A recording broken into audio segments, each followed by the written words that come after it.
اللہ کی امانت، روح کا رشتہ۔ جیسا کہ آپ جانتے ہیں، کورٹ کا ایک اہم فیصلہ ہونے والا ہے۔ اس سے پہلے ہمیں سمجھنا ہوگا کہ یہ مسئلہ ہے کیا۔ مسجد، مدرسے، قبرستان، یہ صرف زمین کے ٹکڑے نہیں۔ بسم اللہ الرحمن الرحیم۔ السلام علیکم ورحمۃ اللہ وبرکاتہ۔ سامعین اکرام اور ناظرین اکرام، آج کا ہمارا موضوع ہے اللہ کی امانت، روح کا رشتہ۔ چینل پر نیا ہے تو چینل کو سبسکرائب کریں، ویڈیو پسند آئے تو ویڈیو کو لائک کریں، شیئر کریں اور ہاں بیل آئیکن پریس کرنا نہ بھولیں۔ تو چلیے بنا کسی دیری کے ویڈیو شروع کرتے ہیں۔ مسجد ہو یا مدرسہ، قبرستان ہو یا یتیم خانہ، یہ زمین نہیں، یہ امانت ہے، اللہ کے لیے چھوڑی گئی وقف ہے، روح کا رشتہ ہے۔ اور آج ایک بل کے ذریعے یہ امانت چھینی جا رہی ہے۔ بنا مسلمانوں کی رضا کے مسجدیں بیچ جائیں گی، قبرستان لیز پر آئیں گے۔ کیا خاموش رہنا گوارا ہے؟ نہیں، وقت صرف اللہ کا ہے اور اللہ کا ہی رہے گا۔ اٹھو مسلمانوں، امانت بچا لو، جذبات جگا لو۔ اب اگر چپ رہے تو جواب دہ بھی ہم ہی ہوں گے۔ مگر یاد رکھو، مسلمان خاموش نہیں ہیں۔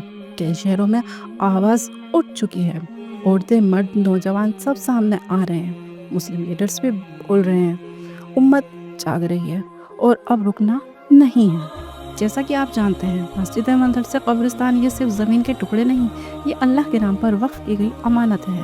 ان جگہوں میں روحانیت ہے اور ایک قوم کا اتہاس بسا ہے۔ مگر آج ایک نیا وقف بورڈ بل لایا گیا ہے۔ اس بل کے ذریعے سرکار یہ امانت جو صرف اللہ کے لیے وقف کی گئی ہے، اس پر قبضہ چاہتی ہے۔ مسجدیں بیچی جائیں گی، قبرستانوں کی زمین لیز پر آئیں گی اور مسلمانوں سے مشورہ تک نہیں لیا جائے گا۔ قرآن میں اللہ تعالیٰ ارشاد فرماتا ہے، اور تم اللہ کو ان ظلم کرنے والوں سے غافل نہ سمجھنا۔ اور رسول اللہ صلی اللہ علیہ وسلم نے ارشاد فرمایا، جو شخص زمین کا ایک بالغ بھی ظلم سے لے گا، قیامت کے دن اس پر 7 زمینوں کا طوق ڈالا جائے گا۔ وقف کا مطلب کیا ہے؟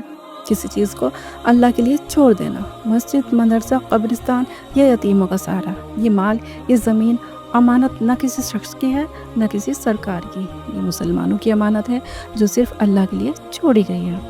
قرآن میں اللہ تعالیٰ نے ارشاد فرمایا، بے شک اللہ تمہیں حکم دیتا ہے کہ امانتیں ان کے حقداروں تک پہنچاؤ۔ اور نبی کریم صلی اللہ علیہ وسلم نے ارشاد فرمایا، کسی مسلمان کا مال اس کی رضا کے بنا حلال نہیں۔ تو سوال یہ ہے، کیا سرکار اللہ کی امانت کی حقدار ہے؟ کیا خاموش رہنا ہماری طرف سے خیانت نہیں؟ امانت میں خیانت حرام ہے۔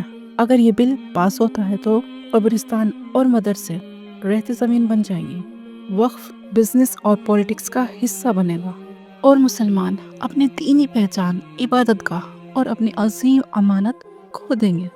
مسلمانوں، وقت آ گیا ہے اٹھنے کا۔ اٹھو، آواز اٹھاؤ، سچ کا ساتھ دو۔ وقف اللہ کی امانت ہے اور اس میں خاموشی بھی خیانت ہے۔